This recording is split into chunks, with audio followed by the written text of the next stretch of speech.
On le constate partout au Québec. L'ensemble des acteurs ont la même lecture d'un phénomène de l'itinérance qui est en pleine explosion depuis les dernières années. C'est quelque chose qu'on n'avait jamais connu et auquel on a dû s'adapter, auquel on tente encore de s'adapter pour trouver les meilleures réponses pour les personnes qui vivent ces situations-là. Quand on pense à l'itinérance, on a des fois un portrait d'une personne un peu plus marginale, mais en réalité, personne est à l'abri de tomber à la rue du jour au lendemain. Ça peut être pour des causes de séparation, des causes de perte de travail. En vrai, le profil des personnes qu'on rencontre est tellement diversifié que je ne pourrais pas donner un profil spécifique d'une personne en situation d'itinérance en date d'aujourd'hui.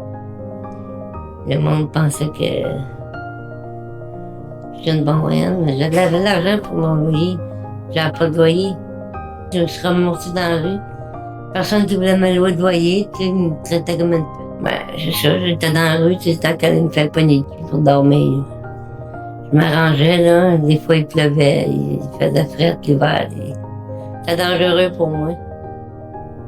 J'arrivais à la game, tu me donnais des coups de bâton, puis c'est ça, ça fait 6 mois, là. Mais pour tout de suite, c'est de m'adapter.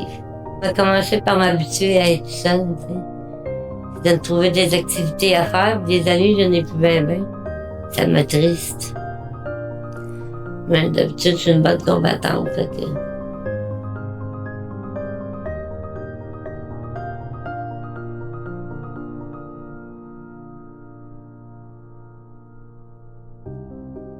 Quelqu'un avant qui était en capacité de payer son loyer, mais aujourd'hui, soit ils sont obligés de à nouveau se trouver quelque chose comme par exemple dans une colocation ou une maison de chambre, ce qui est pas forcément ce qui leur conviendrait non plus. Mais c'est ça, c'est que les gens, même en étant travailleurs, se retrouvent travailleurs pauvres puis n'ont plus la possibilité de subvenir à tous leurs besoins. Honnêtement, personne n'est à l'abri de l'itinérance en ce moment. Ce qui peut vraiment te sauver, c'est d'avoir un réseau alentour de toi, mais la minute que tu n'as pas de réseau, tu es en itinérance.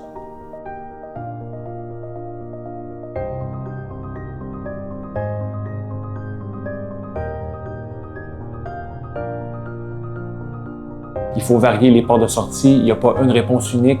L'accès au logement, l'accès à l'hébergement alternatif, l'accès à des maisons de chambre, l'accès à du travail alternatif aussi pour reprendre des saines habitudes de vie. Je pense qu'une des choses qui fait le plus mal dans notre société, c'est l'indifférence. Donc, il faut les considérer, les regarder, leur dire bonjour. C'est déjà le début de quelque chose de majeur pour ramener ces gens-là à être des participants et des parties prenantes de notre communauté.